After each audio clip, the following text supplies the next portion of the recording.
OnlyFans model Courtney Clenney is going to trial very soon in the murder case involving her boyfriend in Miami. We're going to talk about it today on The Legal Mindset, where we teach you to be your own judge. I'm Andrew Esquire, American attorney. This is a fast facts video, the quick and dirty version of the latest in legal news. Now, this is a case I have been covering for years now as we've waited for this to go to trial. We finally have a trial date set for April of this year. So I wanted to give you guys a breakdown and intro. And for those that don't know about the craziness of this case, to walk through all the background for you. So let's get into it. So first of all, here you have Courtney Clenney, also known as Courtney Taylor.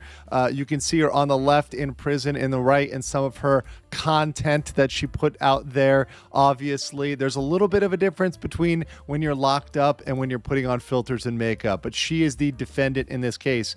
The victim here is Christian Toby Obumseli. He was the boyfriend at the time of Courtney Clenney. Of course, on and off, there was a lot of drama in that relationship, very toxic. And we're going to look into the circumstances behind that murder and how that happened. So Courtney Clenney Taylor was obviously a Instagram and OnlyFans content creator. She'd been doing that pretty much full time. And in April 2022, she fatally stabbed her boyfriend, Christian Toby Obumseli, in their luxury Miami apartment, One Paradiso. And Courtney Clenney is charged with second-degree murder, which is a 30-year max sentence. Now, this does not require premeditation that separates it from first-degree murder in Florida, but it does require a quote-unquote depraved mind. So the prosecution has a burden to prove in this case. Now, going into the timeline to give you guys some background, they started dating in 2020, and when they started dating, it quickly became dramatic, and quickly there were incidents flaring up. In July 21, Clenney was arrested in Vegas over alleged domestic battery against Obumseli. And then in February 2022, we had elevator footage showing Clenney slapping and hitting Obumseli. I'm going to pull that up for you guys right now. Now, this video is silent, but it's pretty clear what's going on here.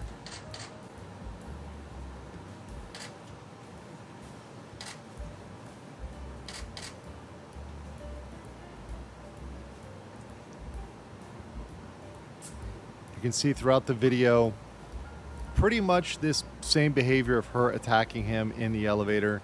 Mind you, this is only months before the incident went down. So the prosecution will clearly use that evidence of the elevator video and other video that's out there involving these two having a really aggressive relationship. If you look at the interactions between the two, they were always very, very high drama, very, very high tension. And there's a lot of that supported by the video evidence and audio evidence in this case. So that led up to the day of the stabbing. So let's get to that. So on April 3rd, 2022, the day really started peacefully. They were playing with their dogs. There wasn't really much to say. 1:15 p.m., Obumseli leaves. He takes the dogs with him. Clenney does an Instagram live, which was right before this. And then 4:32 p.m., Obumseli returns with Subway. So he's got the Subway sandwiches. And then the neighbors call sometime after that, but before the 911 call. The neighbor calls 911 to report a domestic disturbance. They obviously hear something going on in their apartment. And then by 4:57, Clenney calls 911 claiming her boyfriend is dying and bleeding. When they come, the police come, they find her holding him, and they pronounce him dead on the spot from that stab wound. So that brings us over to the arrest and the defense. So in August 22nd, Clenney was arrested in Hawaii. Her family was out there, so she was with them at the time, and she was extradited to Florida. Clenney is claiming self-defense. So she's saying this was self-defense, and that saying that she also threw the knife. So saying they were in, a back and forth, and in self-defense, she threw a knife at him. Now, there's a lot of factual dispute on this. She claims she threw it from 10 feet away, a very kind of Olympic level throw there. But police found this 3-inch stab wound, this fatal 3-inch stab wound, and they said it's really consistent with downward thrust. And initially, all the experts were looking at that and saying, yeah, from 10 feet away, it's really not possible to have that deep of a wound in somebody with a knife of that size. However, the defense more recently has found an expert to throw a knife at a pig carcass from 5 to 6 feet away. So not 10 feet, but 5 to 6 feet, and produce a similar wound. So that's kind of going to be a battle of the experts at this court is, well, did she stab? Did she throw? What happened in this case? Is that possible? Now, this has become even more dramatic as her courtroom behavior has gotten really interesting in this case. She's been seen sticking her tongue out and blowing kisses to people in the audience, and she's very aware of the cameras in the courtroom, even during her motion hearings.